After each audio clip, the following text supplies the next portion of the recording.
Be strong. What does it mean to be strong when the heart aches and there is no hope in sight? When holding back tears no longer helps?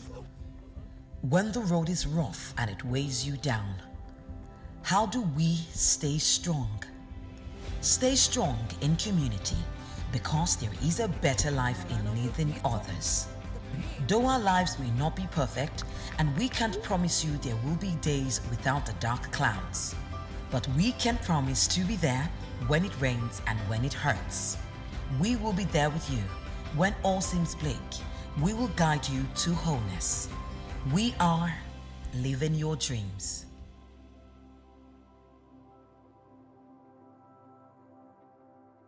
Shalom friends, so good to connect with you this season. Welcome to another very exciting edition of Living Your Dreams television broadcast. We are still on the series Moving Forward, or helping someone go from trauma, abuse, and emotionally destructive marriage or relationship to a place of health, to a place of wholeness, to a place of personal wholeness and mental stability, interpersonal competence, and spiritual growth. I believe that there has to be a collaboration between all of us, a combination of biblical truth and psychosocial insights to be able to move this person to a place of health and joy. Marriages are going through some kind of meltdown. God will help us. The family unit will always impact the society, and we're looking at what healthy relationship will look like, and we are the aspect of the qualities of a healthy relationship. So the second quality is that a healthy relationship must have some kind of reciprocity. It's not power. It's not a situation where one person has all the responsibility and the other one has all the privileges and all the power. No, that's not reciprocity. There is shared responsibility. There is shared power. I believe that in life there ought to be fairness. What you want someone to do for you or do to you, do it to someone else. Life will be a better place if what you want to get, you transfer it to someone else. Assuming you are caught in some kind of thing, or you have hurt someone, what you need, what you will want from the person is mercy and forgiveness. Give the same thing. So that's a mark of a healthy relationship. The third mark of a healthy relationship is freedom to use your no. You need to know that a healthy no is very important. In all relationships, a healthy no is very important. Especially when you get married in a Christian marriage. You actually made a choice. You chose. You decided to give up your freedom to date one person, have sex with one person. Nobody forced you to make that choice. You chose it by yourself. So you should also have the freedom to be yourself, to be able to say what it is you want, what it is you like, and what it is you don't want, and what it is you don't like. Most times people are afraid of using their no. People are afraid, when I say no, he will punish me with distance. When I say no, he will punish me with silence. When I say no, he will punish me with fear. You must have the freedom to be the person God has called you to be.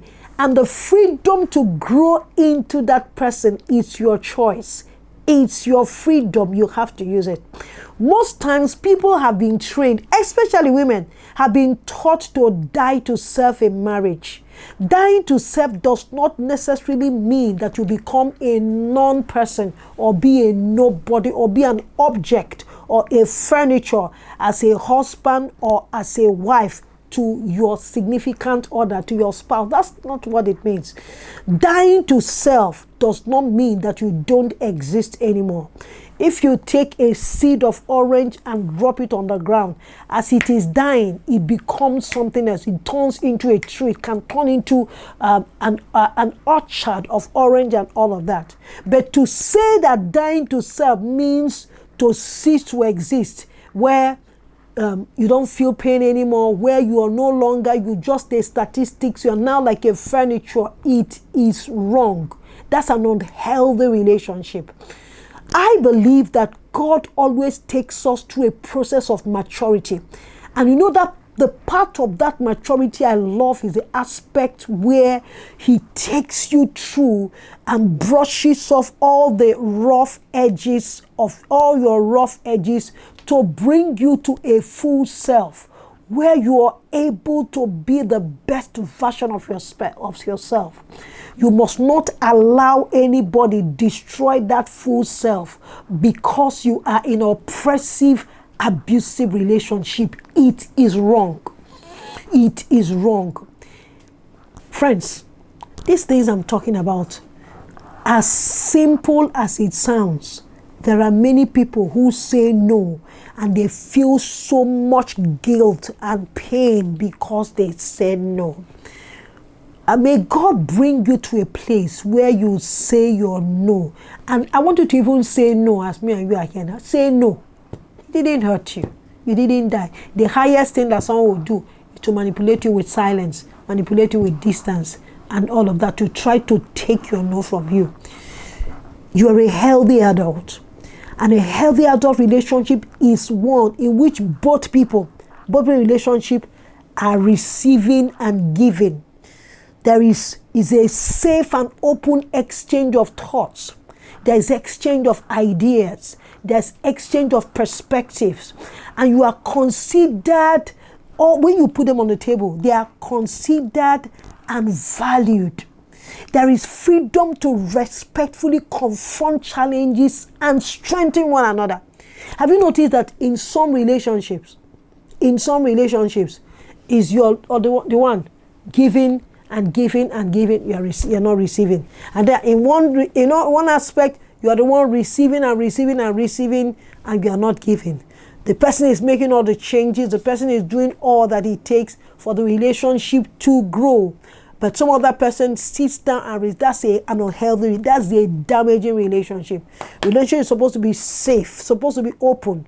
We exchange our feelings. You tell me how you're feeling about something. You exchange your thoughts with me. You exchange your ideas. You show me your perspective. And these things are considered. And you are made to feel valued. But where you are so afraid not to use your freedom is a problem. That's a lion's den. It's not a relationship. There must be freedom. You must have that freedom. Own the freedom to respectfully confront, challenge, and strengthen one another. Our confrontation is not an attack. Our confrontation is to resolve issues and see things in better perspective. Understanding does not mean accept what I'm saying. Understanding, agreement, communication does not mean accept what I'm saying. Communication means I see what you're saying, you see what I'm saying, we understand what each other we are saying. Then we can now sit down and consider them in such a way that makes the other person to feel valued, not trashed and thrown away. Because sometimes in a relationship you feel so thrown away by the way the other person gives you, by the way the other person treats you. It's wrong. And I believe that in a relationship, feedback is critical. It is important in your maturity and well-being. As I was getting ready for this shoot, I put on my wig and I asked for feedback. We must rely on feedback to be our best self. If in a relationship and marriage there is no feedback, you're not allowed to give feedback. You are not allowed to let the person in on how the person is treating you, and let the person in on how you're hearing the person and then how the person's behavior is making you feel. It's no more a relationship. In a relationship, you're allowed to disagree. If you don't disagree, it's now an occult. We must not have the same opinion to have a healthy relationship. We are two different individuals. We can have this different opinion without being shamed, without being booed. That's what makes relationship healthy. I will still be back. Too much material in one place. I hope you're able to take this knowledge and apply wisdom to it, because wisdom makes knowledge acceptable. See you very shortly. Hey guys, welcome back. Welcome back. We're still talking about how to use your freedom when you are in a relationship. And this will help you move from abuse, trauma, and emotionally destructive marriage or relationship. Use your freedom to speak the truth into one another's life, especially in a family relationship. If one person is not allowed to speak the truth because the person is afraid that if I speak the truth, I'll be shamed. If I speak the truth, I'll be harmed. If I speak the truth, I'll be called, I'll be hated. It's an abusive, destructive relationship. So, what do you think about all this we are sharing? I want you to appraise your relationship and ask yourself, are you in an abusive relationship? Anyway, I might even give you maybe a list, a checklist to help you know when you're in an abusive relationship. Number one, there is imbalance of power and control in the relationship. Someone is in charge of all the power. You see the power interplay. You find out that it's only one person that is in charge, only one person that is controlling. There's no mutuality. There's no exchange. There's no exchange of ideas, exchange of perspective, exchange of opinions. It's just one person's opinion that matters. There is consistent lack of mutuality. One person makes a decision, one person speaks for two of us. You're not allowed to say anything. That's an abusive relationship. There is lack of freedom to speak up. Even when your opinion is different, you're not allowed to disagree. You're not allowed to make choices. You're not allowed to handle disagreement on your own. That is another sign that you are in a very terrible relationship. Inconsistently, this person is indifferent to your feelings, your desires, your thoughts. If you are sitting down to talk and you bring up a topic, say, no, we're not talking about that. That's not what I want to talk about. What I'm saying now is what I'm saying is the most important. What you're saying that the other person does not matter. That the person's feeling is not important. I go first. I am the most important. And after me, nobody. And for sometimes in our nation, you are number one. Me first. Me last. If it's possible, me everywhere. It's wrong. In an abusive, traumatic relationship, there is blame shifting. When the person raises the person's desires, you minimize it. You hear things that say, the reason why I treated you like that, the reason why the reason why I've been slapping you is because it's your fault. You are the one that made me act like this. This is not the way I am. I'm not like this. If not that you treated me, or you said that thing you said, I would never have treated you like that. What you just did, you just shifted blame. Instead of you to accept, own that I have goofed, confession, restitution, and change. You don't accept responsibility for the wrongs you have committed in the marriage. You keep saying, oh, is the other person, we can't continue like that. The society is being damaged by this kind of behavior. You see something like the next one is an entitlement mentality, an entitlement attitude. I'm entitled to forgiveness without consequences. I'm entitled to move back after I've had 3 affairs. After all, I've said sorry. What did you just say? An entitlement was saying, I'm entitled to move back because I've said I'm sorry. So what? just because I've had, is it this thing you're going about, only 3 affairs, does that mean I should walk away? I'm entitled for you, and you see that some people even beat another person up. I'm entitled to lie because every time I tell you the truth, you don't like it. So I'm entitled to tell you a lie. You see these kind of things going on and on. An entitlement mentality, you are shifting blame, there's no consistent mutuality. You need to help this person, and you also need to cry out for help and scream out loud when it is possible. And if you're listening to me, one of the things you must learn to do is questions, some helpful questions to ask the people, to ask your friend, or if you're a counselor, to ask the person. But when you're doing this, you must separate them. You must put them differently. Because sometimes the person has been so intimidated that he will not be able to speak. So you can ask the person, have you ever been threatened or physically hurt in this relationship? And ask the person, how long? What is the frequency? What is the intensity? Ask the person, find out whether there is sexual abuse in the relationship. Have you been an unwilling participant in a sexual act? You need to ask the person, do you feel fearful around your partner? Are there times you don't trust your partner? The reason we're asking this is, if the intensity is coming down or the frequency is coming down, then there is hope. But if the intensity is going higher and higher, you need to cry out loud. You need to ask the person if he has the freedom to make decisions. Can you take money out of the drawer for the things that you need? Can you make up your mind, okay, I want to go back to school, I want to get up and get a job, and it can be discussed. Can you impute and it does not turn into World War IV? If that is it, we need to scream out loud, is Mayday.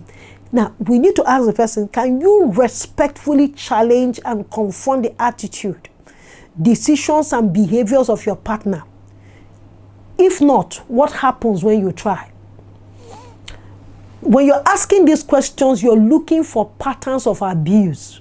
You're looking for patterns of controlling behavior, and you're trying to ensure that it's not growing in intensity and frequency. So if the person repeatedly cannot respectfully challenge and confront the attitudes, decision, and the behaviors of the other person, and this thing is escalating, it means there's a pattern of abuse, there's a pattern of control, and you need to help the person find answers.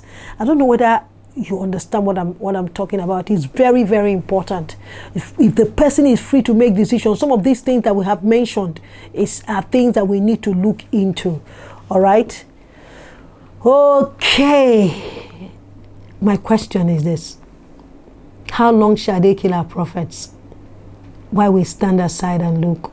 So you need to ask the person, have you ever given the other person consequences for these abuses that is increasing at dangerous levels? Once you take a careful history of a marriage or relationship and you're seeing patterns of unhealthy behaviors, you're seeing that there's no mutuality, there's no reciprocity, there's no repentance, there's no taking of responsibility, there's no freedom, the person is not willing to make changes, he just keeps making excuses. These are patterns of abusive relationship. It can be physical, it can be emotional, it can be neglect, it can be any kind, it can be verbal abuse. You know why? People affect us, and people also influence us. He that walketh with the wise will be wise. A company of fools will be destroyed. So if you're married to a fool and a hateful person, it's just a matter of time. The person will rub off on you. And so we need to watch out for those kinds of things. Because if you're married to someone who is very negative, nasty, and has a lot of issues, and you're not pushing together for us to have healthier environment, what's going to happen is that all of that will rub off on you. So whatever harms you in a relationship, whatever harms you, what harms you, the nasty behavior of someone else you're married to is going to affect you. Someone said something. The person said, when people dump toxic feelings on you, explodes on you, threatens you, shows disgust, shows contempt, the person is going to activate that same kind of behavior inside you. I will say that again. That when someone dumps their toxic feelings on you, explodes in anger on you, threatens you, shows disgust, shows contempt, all this circuit of bad feelings, bad emotions are going to activate the same inside you. And sometimes staying together is not right. It affects your children, it affects the mind of your children, it affects everybody in a negative way. I heard a story of a man that came down with bone cancer. And by the time they began to, examine and talk with him, they discovered that he's in an abusive relationship. So if you live in the amygdala part of your brain, that's where you live, that's where your children live, where your stress hormone of fight or flight is constantly activated, you are not safe. You're not safe spiritually, you're not safe physically. It means that you have been attacked, you have been ridiculed, you have been mocked. It affects everything about you. If you are not careful, it will cause you to repeat that same toxic behavior on someone else. You will retaliate it on someone. You're not supposed to live at the amygdala. Your entire life, you're not supposed to exist at the place of fight where you are living in tension. There are some people, when their spouses come home, they're having panic attack. You can't live like that all your life. I know you say, I love him so much. He's the oxygen in all of that. The point is that you must sort out this. You are an adult. If you're not able to sort it out, you need to find answers. I'm scrolling, there are numbers under the screen that you can call so that you can get viable answers. Emotionally destructive relationship affects us physically. Our health are impacted. Your health is impacted. Emotionally destructive relationship, they are like poisoned arrows that cause you to doubt yourself. Your confidence level is eroded. You start to think in a confused and unclear way relationally. What is more, it affects people for generations. We don't want to minimize this. May I say to you, let's stop prioritizing saving the marriage over the safety and the sanity of the people inside them. People have lost their lives. People have lost their mental stability because they found themselves in what was originally called love. And it has turned into a cancer of the bone. If you have common cold of romance, simple antibiotics can take care of it. But if there is chronic cancer in the marriage, treatment of, let's have date night, let's have communication strategy, will not make it work. It will be worse. I leave you here. We're going to come back again next week to look at how to come out of this place. I sincerely pray for you that you will find freedom, that you will find mutuality, you will find reciprocity. I pray miracles of relationship, miracles of family over your marriage and relationship. And I pray anywhere your relationship has affected your mental health or your physical health, I release God's healing power over you. And I declare you are healed and receive the courage to do the right thing. Thank you. See you next week. I remain Benson Akhigbe. Be strong. What does it mean to be strong when the heart aches and there is no hope in sight? When holding back tears no longer helps? When the road is rough and it weighs you down? How do we stay strong? Stay strong in community because there is a better life in leading others. Though our lives may not be perfect, and we can't promise you there will be days without the dark clouds, but we can promise to be there when it rains and when it hurts. We will be there with you when all seems bleak. We will guide you to wholeness. We are living your dreams.